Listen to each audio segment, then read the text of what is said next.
So you end up on season 8 of RuPaul's Drag Race. Had you auditioned before? Oh, yes, for season 6. Ah. And I'm glad I did not get cast because that season was very competitive. That was a very competitive season. It was competitive. Bianca, Dor, Courtney, Darian Clemente, Lake. Yeah. I mean, you name it. You name it. April. Yes. And today, all of them are successful in their own way. They are very popular. It's just incredible. So I'm like, and I remember this. I'm going to tell you this tea to you. I think I don't tell before in other interviews because I like you. I love it. But I remember I sent my audition tape for season 6 and I get an email. And it was one of the producers of the show. And they said, like, thank you for submitting your video. Your video is very professional, but it's like watching at 3 a.m. in the morning, vacuum cleaner sailing commercial. AKA was boring. And it said on the email, we would like to see that energy and that personality that you show at the Super Sundays Diva show every Sunday. I was like, they're stalkers. Oh my God, should I call the police 911? They are looking to me. You know what I'm saying? They were watching me. So I wait a year. I was taking sewing classes with 2 of my drag moms, Pedro Davila, that he designed national costumes for Miss Universe Puerto Rico, and Carolina Naranjo, that she's from the west of the island, House of Lee. And I'm like, no, I just want to perfect, a little bit my sewing skills. And then I auditioned for season 8. And 48 hours after I submit my audition tape, they call me and they said, if you allow us, you entering the eligibility process to become part of the cast of season 8 of Drag Race. And that video, if you watch that video, was so stupid.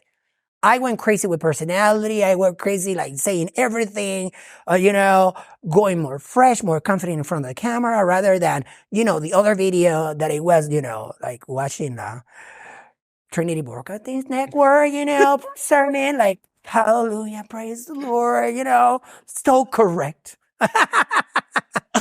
And that's what they love, and even I remember on season 8, behind cameras, RuPaul was remembering details of my audition tape. Wow.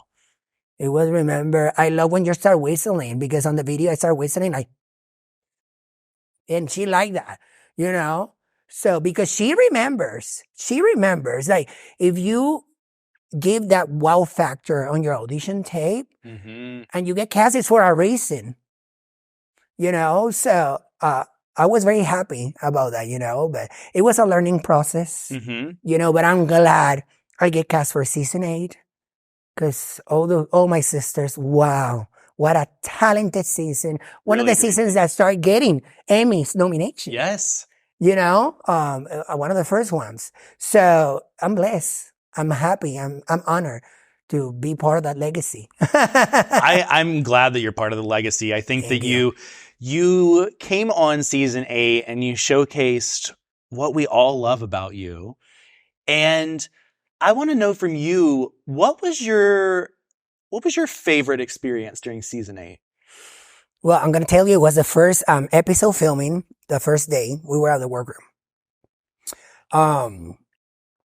We were all the drag after the workroom entrance, and they line us off, all of us, in line for the hello, hello, hello. In that moment, when RuPaul opened the door and she said, like, hello, hello, hello, I start crying.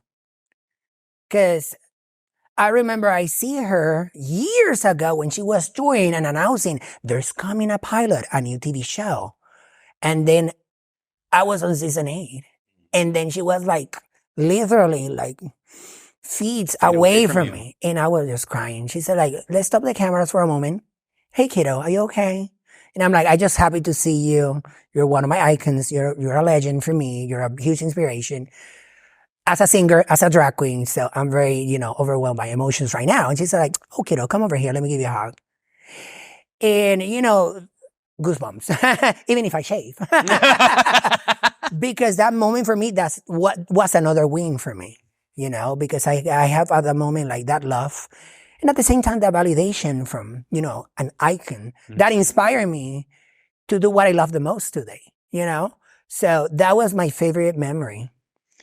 And he could have easily not done anything. You know, he could have been like, "Oh, make her stop crying." Oh yeah, you know. But that's great that he, Yes. used it as an opportunity and it Yes. created a big memory for you. And even for season 9, before the surprise, all the production that we were creating, that she led me like, hey, do you have any ideas how you want to do the surprise? And I'm like, well, you're going to do the extravaganza, charisma, you need a pageant. I can come like as a surprise. Like, hold on, you can like, crash the party for a moment. She was, oh, I like that idea. And then like, we spoke with the other producers and they said like, we like this. Okay. And she told me like, I'm glad that you're back. I'm glad that you're healthy.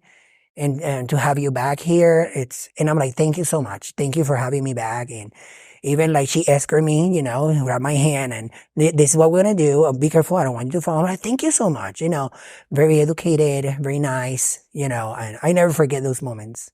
And those are, for other, for other people can be like small details, but for me, that's huge because you get to see that, RuPaul and the entire production have that passion, like really love this artistry, and this artistry bring a lot of glory, not just only for them, but for us as entertainers that became part of the TV show and still part of the TV show.